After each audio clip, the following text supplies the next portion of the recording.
Katapat, nagpapakita siya ng katapatan. Now, kung yun, babasahin mo na meron kang old covenant, hindi mo ma-appreciate yun. Kasi hindi naman tayo faithful eh. Tama ba?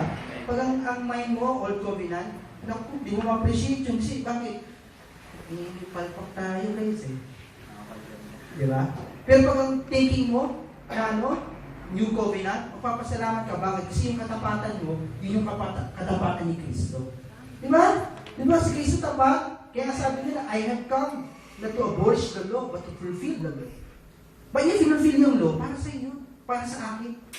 Kaya nga nakatapatan, naging tapat, di ba? Kaya nga kahit tayo tapat, nandiyan ang Diyos lagi, hindi tayo yung iwan. Kasi ang basihan na yan, yung katapatan ni Kristo. Because you are in Christ.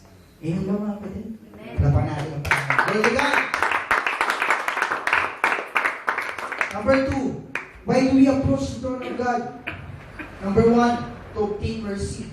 Lumalapit tayo sa trono ng grasya ng Diyos para magkaroon tayo ng awa. Makatanggal tayo ng awa ng Diyos. Diba?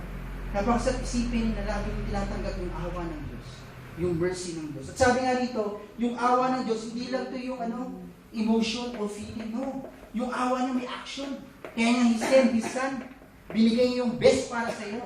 Kasi may awa siya. Kasi ayaw kanyang mapariwara, ayaw kanyang maparusahan. Kaya binigay niya yung kanyang bugtong na anak para sa iyo. To show that God is merciful. Yan ba mga kapatid? So, if you want mercy, go to God. Lumapit ka sa Diyos. Huwag kang magkatubili. Diba? Huwag kang matubili. Humiling sa Kanya. Magsabi sa Kanya. Kung frustrated ka, sa Lord ka mag-frustrate. Sa presensya niya. Diba? Minsan parang gusto mo na sumigaw eh. Kasi yung frustration mo, parang, Lord, ganito. Hindi nangyayari yung mga inaasahan ko. Then go to God. Yan ba mga kapatid? Sabi nga ewan ko, naranasan niyo na magbigay ng frustration sa Diyos. Ako, naranasan ko na. Sobrang frustrated ko. Talagang sinumbong ko lahat. Ito! Kasi yun ang feeling ko eh. And I believe that He is close to me as my Father. So, nagsumbong ako sa Kanya. Lalo na, nagpapasok pa ako sa murayan. Diba? Maraming mga frustration, may mga stress. Diba? So, go to God to obtain. Amen? Minsan, yung sinasabi ko lagi eh, go to God as you are. Kung sino ka, hindi yung meron kang pretension na ito ko kung sino ka, bakit sa Diyos? Ang meron ka, yan sa Diyos, makita mo kung paano kayo bibigas ng mga. Amen? Praise God. Wala pa na si Rich. Kala ko si Rich yun doon.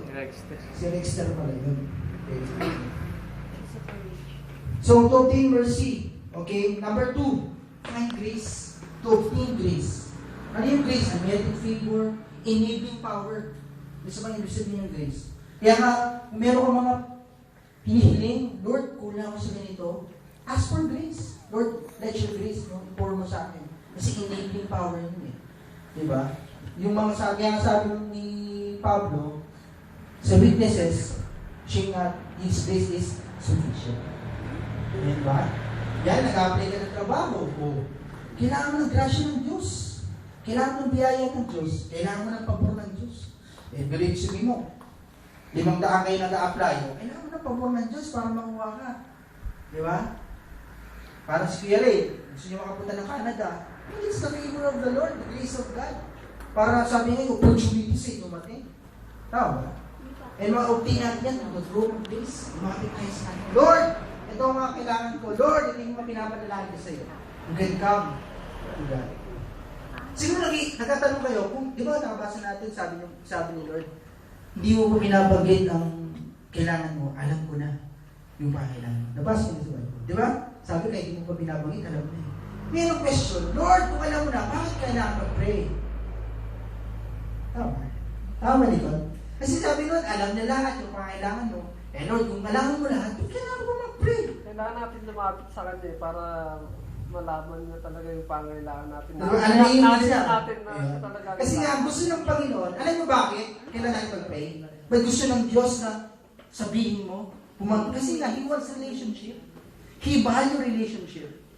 Kasi pag binigay niya lang yon na hindi ka walang relationship, parang wala na. Kasi gusto ng Diyos, ask me. Kasi nga, gusto niya ng relationship. Father, Son. Father, Daughter. Kaya kahit alam niya lahat, yung needs mo, sabi pa rin ng Lord, ask. Kasi He wants relationship. Amen ba? Amen. Kaya nga, simulan nyo na mag-ask. Sabi nga kaya naman kayo hindi sumatanggap, sabi sa